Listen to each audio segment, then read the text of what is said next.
Hello everyone, welcome to my blog. কেমন আছো সবাই? আশা করি সবাই খুব ভালো আছো। আজকে একটা খুব আনন্দের দিন, আশা করি তোমরা দেখে বুঝতেই পারছো। আজকে আমি আমার বোনের সঙ্গে একসঙ্গে আজকে আমাদের লাঞ্চের প্রোগ্রাম হয়েছে, তো সেখানেই আমরা যাচ্ছি। ওরা অলরেডি চলে এসছে আর আমরা এখন পৌঁছলাম। আমরা জাস্ট ওদের থেকে মোটামুটি 10 মিনিট পরে পৌঁছেছি। যাই হোক, ওরা আগে থেকেই গিয়ে সেট রিজার্ভ করে রেখে দিয়েছিল, আমরা ওখানেই চলে যাচ্ছি। আর এই রেস্টুরেন্টটায় আসার আমার অনেক দিন ধরে খুব ইচ্ছে ছিল।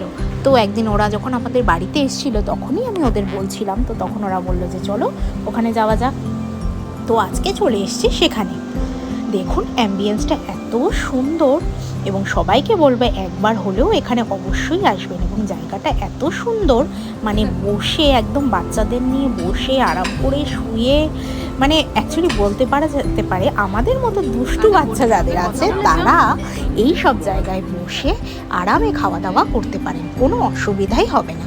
এবং এখানকার খাবার দাবারও সত্যি বলছি, মানে দেখতে যতটাই না স্পাইসি লাগুক ততটা স্পাইসি একেবারেই নয়, মানে ঝাল নয়, বাচ্চারা খেতে পারে। এবং বাচ্চাদের খাবার জন্য মিষ্টি, কম মিষ্টি দেয়া এরকম আইটেমও অনেক কিছু আছে। প্লাস এখানকার যে বিরিয়ানিটা খেয়েছি সেটাও ভীষণ ভালো ছিল। যাই হোক, অলরেডি ওরা চলে এসছে, আমার বোনের মেয়ে এসছে, সে তো আমার ছেলেকে খুব আদর করছে দাদা দাদা বলে। যদিও ওরা একই বয়সী, জাস্ট 20 দিনের ডিফারেন্স, মানে আমার ছেলে 20 দিনের বড় ও 20 দিনের ছোট, একদমই পিটোপিটি। তো দুজনের বেশ ভালোই বনবে মনে হচ্ছে। আর আমার ছেলে একটু ওপেন আপ হতে টাইম নেয়, সেজন্য ও এখন খালি নোটিস করছে সবাইকে, এরপরে দেখবেন ওর খেলটা। যাই হোক, এই যে বলছিলাম বাচ্চাদের খাবার মতো একটা জিনিস চলে এসছে, পায়েস টাইপের সিমইয়ের, খুব সুন্দর এবং এত কম মিষ্টি যে বাচ্চাদেরকে দেয়া যেতে পারে। আর এদের তো মোটামুটি 2 বছর হতেই চললো, তো ওটা একটু দিয়েছিলাম। এদিকে আমরা স্টার্টারে নিয়ে নিয়েছিলাম চিকেন তন্দুরি আর সাথে অনিয়ন স্যালাড। আর তারপরে মেন কোর্সে আমরা মাটন বিরিয়ানি নিয়েছিলাম, স্পেশাল মাটন বিরিয়ানি নিয়েছিলাম, যাতে আমাদের মানে আমার হাজব্যান্ডের আর আমার মেয়ের হয়ে যায়। কারণ ছেলেকে তো আর সেরকমভাবে দেবো না, দিলেও ওকে জাস্ট একটু হয়তো আলু দিলাম বা একটু হয়তো মাংস দিলাম, জাস্ট ওর বায়নাটা মেটানোর জন্য, কারণ ও আমাদের দেখলেই খেতে চাইবে। তো সেই হিসেবে প্রচুর কোয়ান্টিটি ছিল, মানে আমরা খেয়ে শেষ করতে পারছিলাম না। আমার মেয়ে তো খেতেই পারেনি, অ্যাকচুয়ালি বাচ্চা দুটোকে না আমি বাড়ি থেকে ভাত খাইয়ে নিয়ে এসেছিলাম, আমার বোনও তাই করেছিল, কারণ বাচ্চাদের তো বেশি বাইরের খাবার খাওয়া উচিত নয়।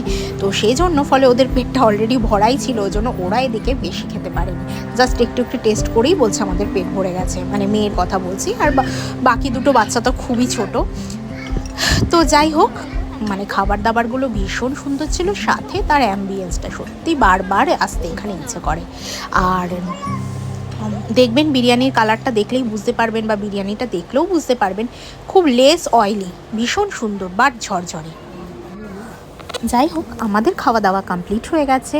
এবার ওনারা আমাকে একটু ফিঙ্গার বোল দিচ্ছেন হাত ধোয়ার জন্য। দেখুন কি সুন্দর, এখানে একটা বিশাল বড় জাগ এনেছেন ওনারা, ওটা থেকে ওই বাটিতে, পেতলের বাটিটাতে ওনারা জল ঢালবেন আমার হাতের মধ্যে। আরেকটা কথা বলে দিই, ওনাদের যেহেতু স্পেশাল মাটন বিরিয়ানিতে ডিম সেদ্ধ হয়নি, ছিল না, ওনারা দিতে পারেননি, তার জন্য ওনারা আমাদেরকে 4টে কোল্ড ড্রিঙ্কস ফ্রিতে দিয়েছেন।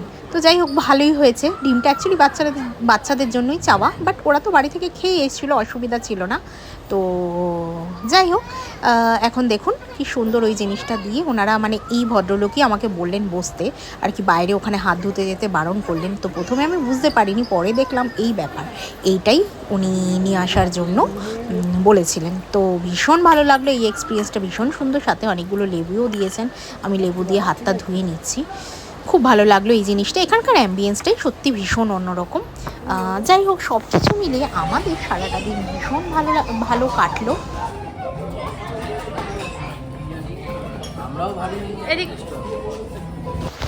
এখানে হয়ে গেছে, এখান থেকে আমরা এখন যাচ্ছি ইকো পার্কে, এবং সেটা দেখবেন পরের ব্লগে। তো দেখা হচ্ছে পরের ব্লগে।